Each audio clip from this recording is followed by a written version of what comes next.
MaxwellAcademy.com, coming at you with another tutorial. This time we're doing Alicia keys and Maxwell's Fire We Make. This is an example of how to play the song. It goes pretty well with it. You can sing along if you're playing this version.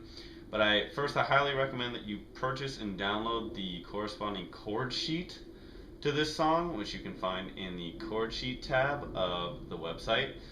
It should be pretty cheap, and it'll help you to follow along with the song, and it'll give you some visual representation of the song that will help you internalize the chord progression. So let's get started. There are three parts: the verse, the bridge, and the outro. Start with the verse. Starts off with A minor 7, and you're going to count one measure of A minor 7, so it goes like,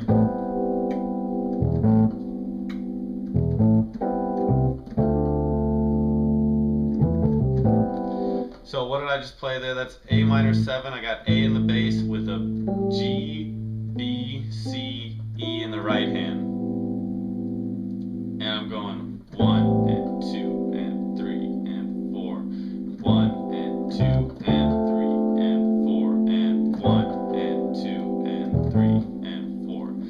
And in the bass line for the whole song, I'm always playing the root with the chord.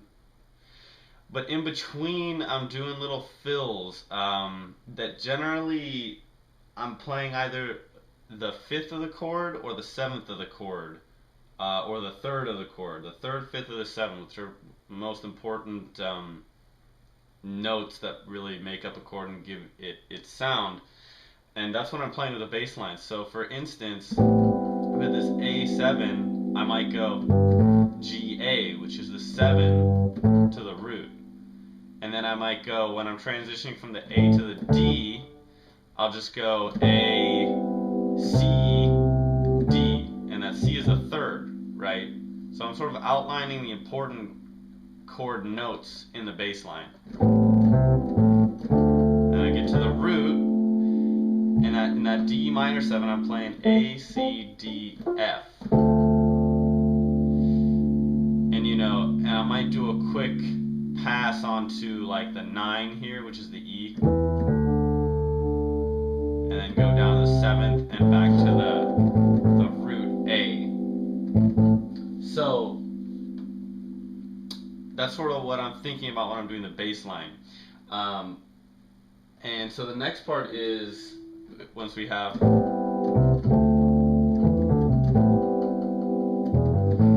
and then it goes, which is just me going from A minor 7, A, G, C, E, down a half step, down another half step, and finally landing on F major 7 with the added 9. So I play F, G, A, C, E. And I'm going down in octaves in the left hand, so I'm going A flat, G, G, F. And so you're going to repeat that loop another time for a total of 2 times, and then you get back to your A7 with your added 9 here, and you're going to go 1 and 2 and 3 and 4 and 1 and 2 and 3 and 4 up to a B flat major 7. So I have B flat, A, C, D, F. Back to the A minor 7. 1 and 2 and 3 and 4 and 1 and 2 and 3 and 4 and, so that's E, G, A, D minor 7, and D, A, C, D, F. Back to, and just loop that whole thing another time. And that's it. And then once you've looped it another time, you go on to the bridge. So what's the bridge? You're starting out F major 7.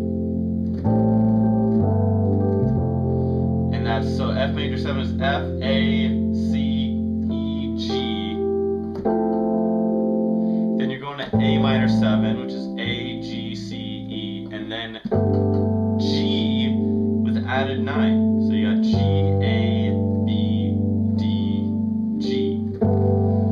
And it's kind of a tip, if you want to make a regular triad chord like G sound more interesting, you should add the 9. It gives it like a whole lot of flavor in just one note. I mean, listen to the difference. So if I play, or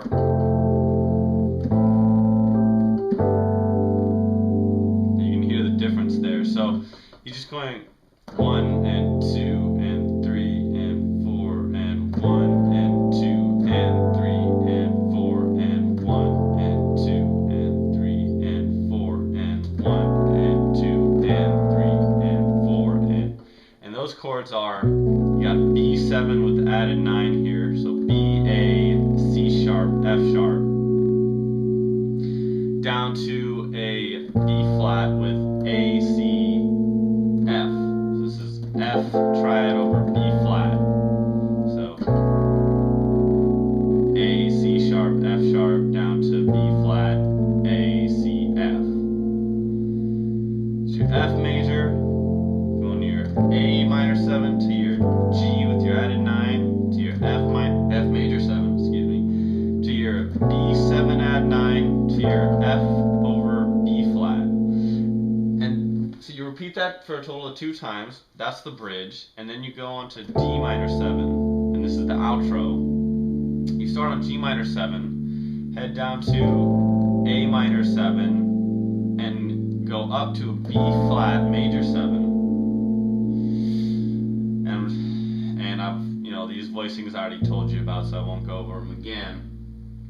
And then you stick on B flat major 7, and then you go down to A minor 7, A, G, C, E, to G minor 7 with added 6. So you're gonna go start on that B flat, go A minor 7 to G, B flat, D, E, F. And now it's kind of fast. So let's go through it again, but that pattern is going to loop for a total of 4 times. So the pattern is, again, D minor 7, going to an A minor 7, B flat major 7, B flat major 7, and then A minor 7, and that G minor 7 with the added 6, which is the E in this case. That's 1 and 2 and 3 and 4 and 1 and 2 and 3 and 4 and 1 and 2 and 3 and 4 and 1 and 2 and 3 and 4 and 1. Repeat that 4 times, and that is the whole entire song.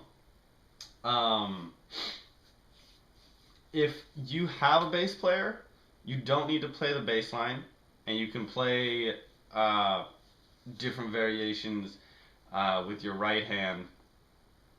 For instance, what I like to do is I like to play the root, but kind of leave the lower register up to the bass player, and you can play any inversion of the chord I taught you. So like I taught you this one with the G, B, C, E.